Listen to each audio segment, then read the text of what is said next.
Hola y bienvenidos a una nueva sesión de nuestras charlas de exploración tecnológica en nuestro plan común de ingeniería UDD. El día de hoy, el curso se enfocará en los impactos de la tecnología.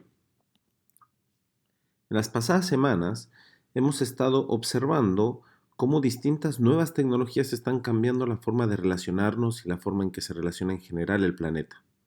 Desde el Internet de las Cosas, los sensores, la automatización, la manufactura digital, todas ellas corresponden a lo que actualmente se denomina la cuarta revolución industrial.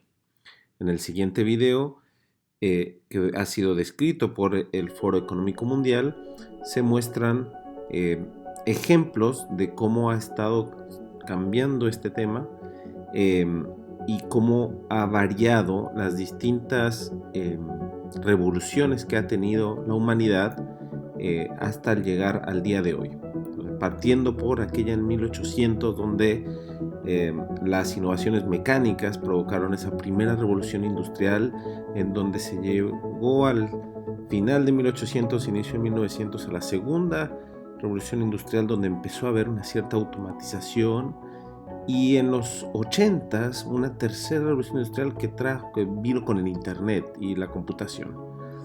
Pero parece que ahora estamos viviendo un nuevo sistema completamente distinto en donde la innovación ya es completamente interconectada entre distintos tipos de tendencias y tecnologías que pensábamos que antes era imposible de juntar y ahora se está juntando. Ahora tenemos unión entre datos, sistemas, la posibilidad de crear nuevos productos rápidamente y eso evidentemente está cambiando la forma en que nos relacionamos y también la forma en que se generan negocios e industria. Así que no es anormal, digamos, que se esté llamando a esto una nueva revolución industrial. En el caso de el Internet de las Cosas, y lo hemos estado viendo, es evidente el impacto general que este puede tener en nuestro cotidiano, con esta posibilidad de tener múltiples objetos interconectados, colectando la información de cómo nos comportamos dentro de nuestras rutas, en nuestras casas, en la vía pública y cómo toda esta información colectada por distintos tipos de sensores es enviada, digamos, a la nube para poder mejorar la productividad en distintas áreas, incluyendo también la medicina, la seguridad, la producción agrícola, infraestructura, etcétera. Entonces vivimos en este mundo en donde todos estos dispositivos están enviando datos, estos datos están siendo colectados, están habiendo cierta analítica dentro de estos datos para tomar decisión la posibilidad de automatizar respuestas o acciones a partir de estos sistemas. Esto es donde vivimos las tecnologías que tenemos. Hay otras tecnologías que hemos hablado muy brevemente y la verdad es que hablaremos con más detalle posteriormente, pero vale la pena mencionar como la inteligencia artificial o la realidad virtual. Bueno, la realidad virtual, como todos ustedes conocen, tiene que ver con este sentido de inmersión dentro de un mundo digitalizado.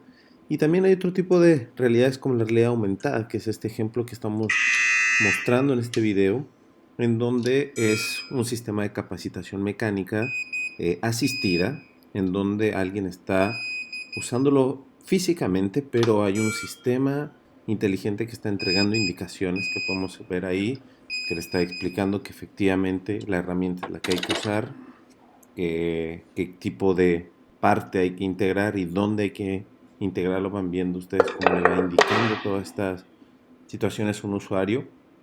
Y esto también pertenece a las nuevas tecnologías de realidad aumentada. En el ejemplo de la derecha, lo que vemos son los autos autónomos, que es un ejemplo muy particular de la inteligencia artificial y cómo no solamente estos autos son capaces de sensar el ambiente, pero también tomar decisiones por sí mismos. Todas estas tecnologías, incluyendo IoT, son tecnologías que han tenido una repercusión muy grande en la historia en la historia reciente, en donde estamos viendo que cada vez se logran mejorar sus procesos, ser más rápidos y también ser baratos o cada vez más baratos.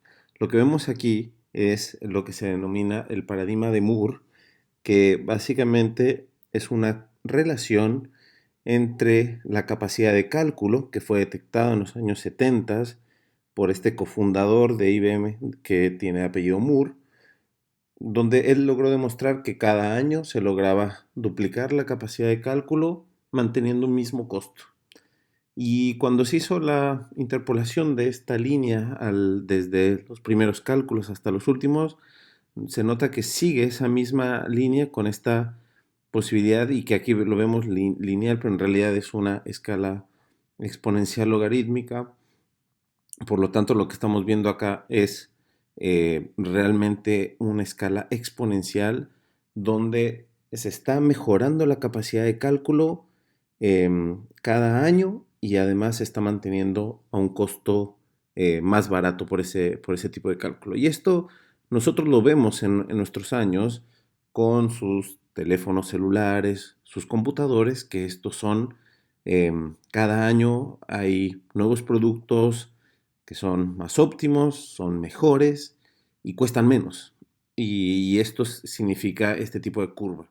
Además de la electrónica, existen otras tecnologías que siguen el comportamiento del paradigma de Moore.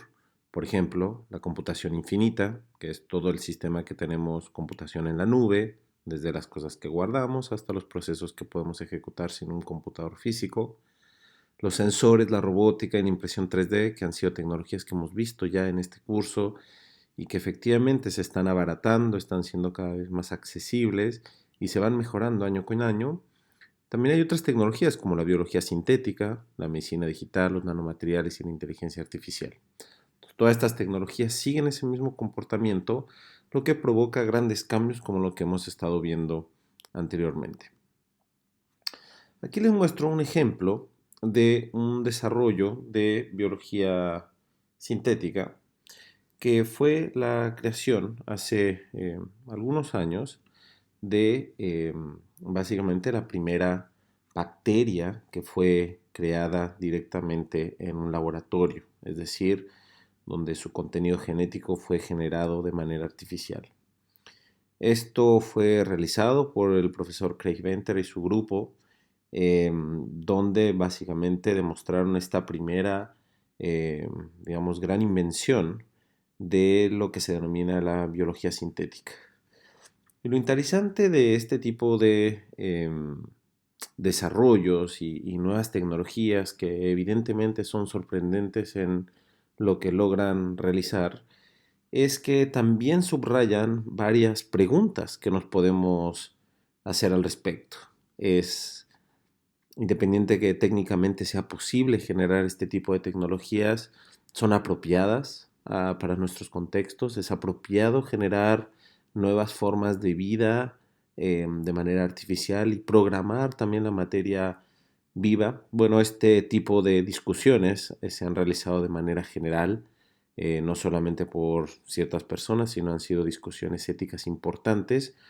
Y es donde quiero llevar esta discusión, porque si bien hemos hablado hasta ahora de todas las repercusiones positivas que puede tener la tecnología y que la está teniendo, es importante también saber que muchas de las repercusiones que tenemos que analizar en las tecnologías tienen que ver también con sus aspectos éticos, morales, sociales o ambientales. Un ejemplo muy claro de esta situación es en el caso de los objetos o de los, por ejemplo, de los autos no tripulados o que tienen capacidad de decidir por ellos mismos, los que se manejan por sí solos. Estos esquemas que ven a continuación son parte de un proyecto del MIT en donde pone a la gente a tomar decisiones, por ejemplo, en qué harían si un auto que tiene a varias personas en su interior tiene una falla, un desperfecto y la máquina tiene que decidir entre dos situaciones, ya sea ir, golpearse y morir los que están dentro del auto o en este caso dar una vuelta y lamentablemente matar a los que están caminando por la calle. Ese tipo de decisiones, que no son menores, son decisiones que se van a tener que tomar, se van a tener que generar propuestas para que tomen decisiones de estos autos autónomos. Em, entonces aquí se subrayan nuevas preguntas éticas sobre quién es el responsable, por ejemplo, de estas muertes, qué decisión se debe de tomar. Y es por eso que sitios como este, que nos muestran futuros cercanos, son interesantes. Estamos viviendo una época muy particular con todo el tema de la pandemia y ha habido mucha conversación y discusión sobre el uso tecnológico que se ha hecho, sobre todo de los datos personales, como ha sido utilizado sobre todo en China, para poder identificar los movimientos de las personas a través de aplicaciones móviles, pero también la utilización de sistemas inteligentes de videovigilancia con mucha sofisticación e inteligencia detrás para analizar realmente el comportamiento de las personas. Y si bien es claro que ha servido en el caso de la pandemia, también se subrayan muchas preguntas con respecto al uso de información personal o la posibilidad de que esa información puede estar usada también para otro tipo de aplicaciones. Y aquí empiezan entonces las preguntas sobre el real libertad y uso de este tipo de información. Otro tema importante es el tema ambiental y muchas veces no relacionamos las nuevas tecnologías con temas tan importantes como el cambio climático. Pero evidentemente tenemos una situación con una creación masiva de dispositivos, los cuales van a requerir pues, nueva materia prima para poder hacerse y también van a generar nuevos residuos. Aunque no lo crean, se están previendo alrededor de 30.000 millones de objetos conectados para este año. Y por supuesto genera preocupaciones la materia prima y el modelo convencional de extracción. Básicamente muchos de los materiales utilizados en estos objetos se extraen de minería, por ejemplo, o se procesan en industrias que son altamente contaminantes. En sí, significan estos millones de objetos 65 millones de toneladas de residuos electrónicos o e-waste. Esto es muchos residuos que hay que hacerse cargo.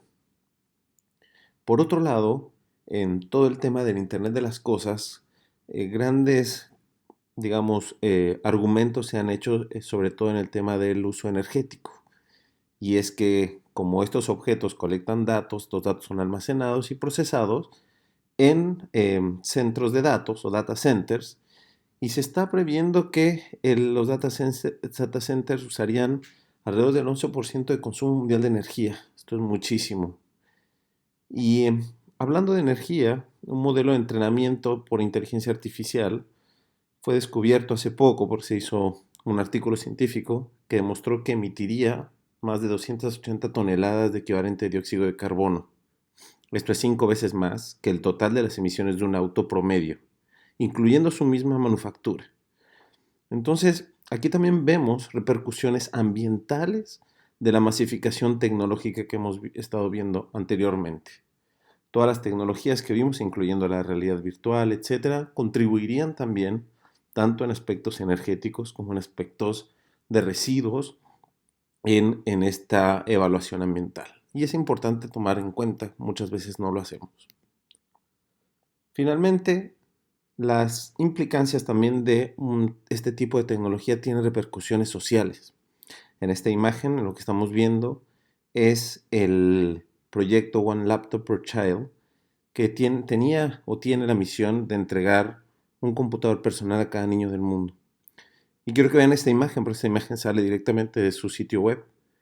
Y lo que vemos ahí es efectivamente un niño usando un laptop, pero lo interesante es que también el contexto de la imagen nos demuestra que probablemente no es la tecnología para la cual este niño tiene más necesidad el día de hoy. Además de que es una tecnología que requiere energía, que requiere mantenimiento, que requiere otro tipo de insumos que probablemente no lo tenga ahí. Entonces también las repercusiones sociales significan el real uso de tecnología que sea apropiada para las comunidades, para los contextos particulares, etcétera. Y esas son preguntas interesantes que hacerse. Las preguntas éticas, sociales, culturales o ambientales del impacto de la tecnología nos provocarían poder hacer tecnologías que sean realmente mejores y que generen realmente impactos en la sociedad. Gracias.